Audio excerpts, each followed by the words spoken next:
Неколку илјади битолчани со потекло од егејскиот дел на Македонија се уште не губат надеж дека еден ден ќе си ги вратат имотите во Република Грција и дека повторно ќе стапнат на родното огниште. Еден од нив е и 65 годишниот Ташко Трсунов, кој со своето семејство спокојно живее на прекрасната битолска периферија, но срцето го влече кон родното село Чеган во северна Грција, вгнездено во планинските предели на Кајмакчалан.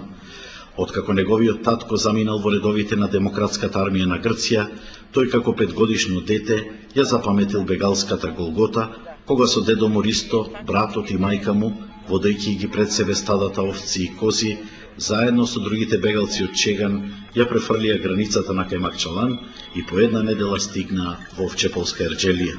Од дома, во старото ковчеđе ги понесоа само тапиите, а оставија голем имот со 30 ниви, куќа и чифлик. Дедо ми, макар што беше инвалид, со на сите мајки тој беше со ногата крив и од раката.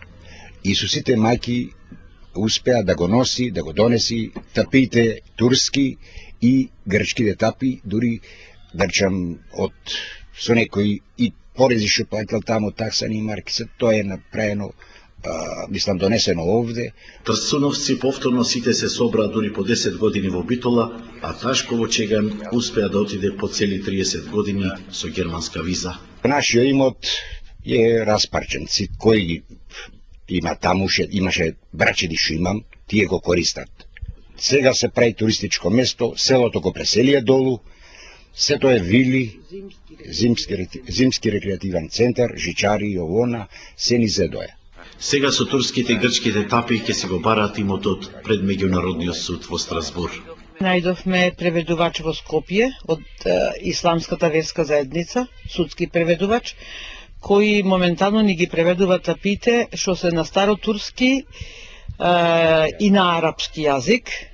Целта ни е да ги допреведиме и грчките тапи, што се документи, и после тоа преку адвокати да побараме да ни се врати имотот.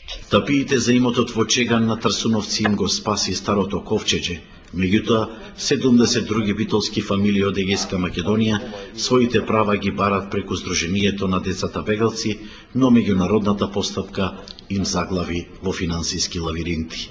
Пуштени се кај адвокатот е од Канада и секој предмет бара 70 евра од сат, поединачно. Значи, тоа е астрономска сума на пари, што ние тие пари ги немаме. Ташко Трсунов и останатите преживеани потомци од Егејска Македонија не знаат колку сега чинат нивните имоти во Грција.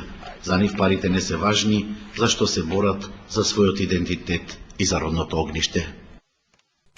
Грчките адвокати се плашат. Ретко кој од нив се нафаќа да ги застапува егејците кои пред грчките судови покренаа барања за враќање на нивните имоти.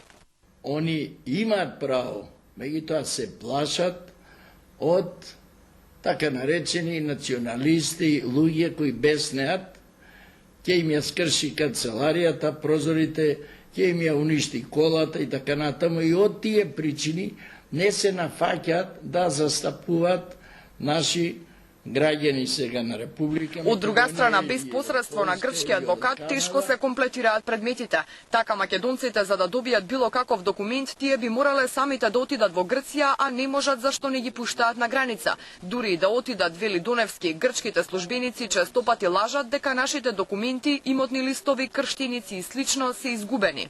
Паралелно со постапките пред грчките судови, егејците бараат и од судот во Страсбур да ги укине грчките акти, со кои се конфискувани нивните имоти и им е одземено државјанството, како и правото на слободно движење.